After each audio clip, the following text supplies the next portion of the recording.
Move over, McLaren F1. Step aside, Koenigsegg CCR.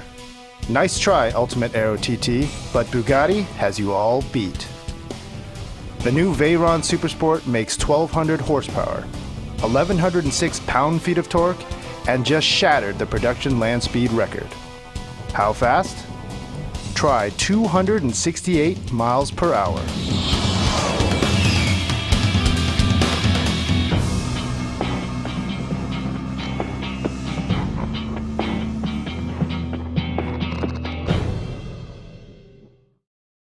To find out how it all went down, we talked to Pierre-Henri Raffinal, the pilot of the Veyron Super Sport during its record-breaking run. Okay, so I'm here with Pierre-Henri Raffinal. He's Bugatti's official pilot and also the world record holder for the production car top speed record. Now, Pierre-Henri, tell me, what exactly did you do when you did the top speed record? Basically, we tried the car on overall, which is based in Erlising, which is in Germany, where we're doing all the tests for all the private car and the future car. And it's an overall of 23 kilometers with a straight line of 8 kilometers. And for the world record, you have to achieve that in both directions. So you have to do 2 attempts, and they will take the average speed. And how fast was the average speed? The average speed was 431 kilometers, which is around 268 miles per hour. So I had to do actually one run at 260 miles and one run which was very close to 270 miles. Holy moly. Now, what was it like at that speed? I think it's like you are in an area where you're discovering, things. Each kilometer it's making a new feeling, a new word, a new sensation. And even if we have been preparing that to achieve that, because a car is made for speed, it's always a discovery. And you always like discovering one direction, the other direction. The tarmac is different from one direction to the other direction. Is when like you're shaving, one side is smooth, the other one is more rough, and it's the same with tarmac, and it's an old experience, a lot of stress coming out of that things, because you know that if something is going wrong, you have a basic chance not to come back to the pits to tell your engineer what was wrong. So it's like stressful, but also super exciting. Can you explain how you actually did it? You told me before you start at a certain speed coming down the banking. Can you explain from basically when you really went after it? You have a procedure to try to make it as efficient as possible, and on this overall, you starting and just trying to go as quick as possible to 7-speed gear, trying to use like 200 kilometers, 120 miles, and then you go through the banking with the same speed, just changing gears down up to 4th, and just basically making the rev getting higher. And then when you are out of the banking, you just let the gears going up 4th, 5th, 6th, 7th, and you just try to stay in the middle lane and wait to see the figures stopping to the counter. I see. So what was the feeling like when you knew you had it? Like when you did that, close to 270.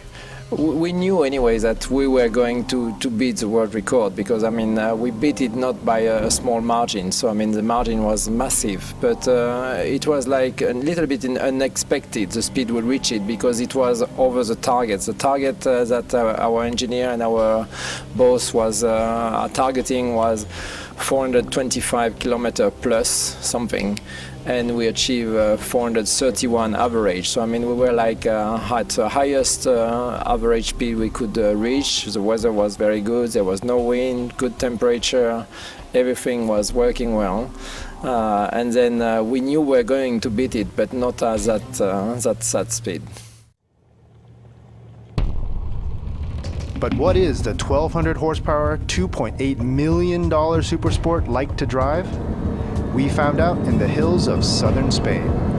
Okay, so here we are. First time in the Bugatti Veyron Super Sport, and I'm about to put the throttle all the way down for the first time. Are you ready? Let's go.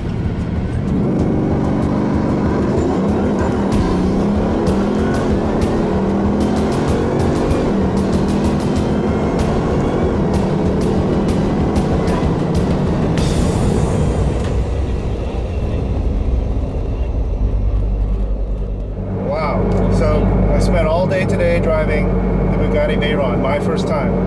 But not just any Veyron. I drove the all-new Super Sport, which makes 1,200 horsepower and 1,500 newton meters of torque. Absolutely insane vehicle. Certainly one of the craziest things I've ever done, and it ranks very high up on the list of all-time greatest vehicles in my book. But if I can break it down for you and tell you what it's like on a level that you might understand, you might actually get a chance to drive.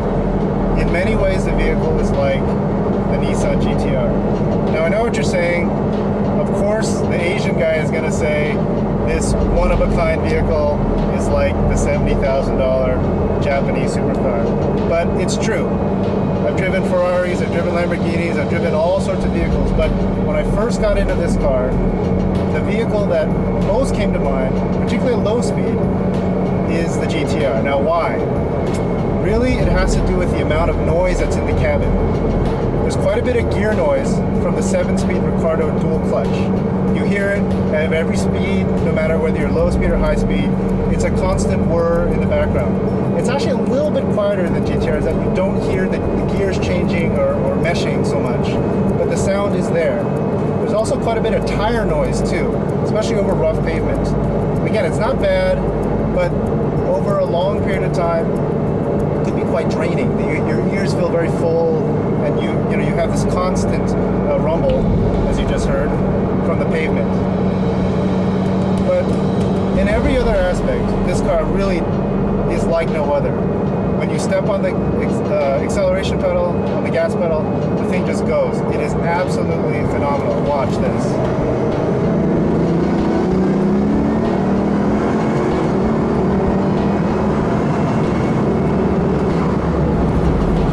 We hit 140 miles an hour.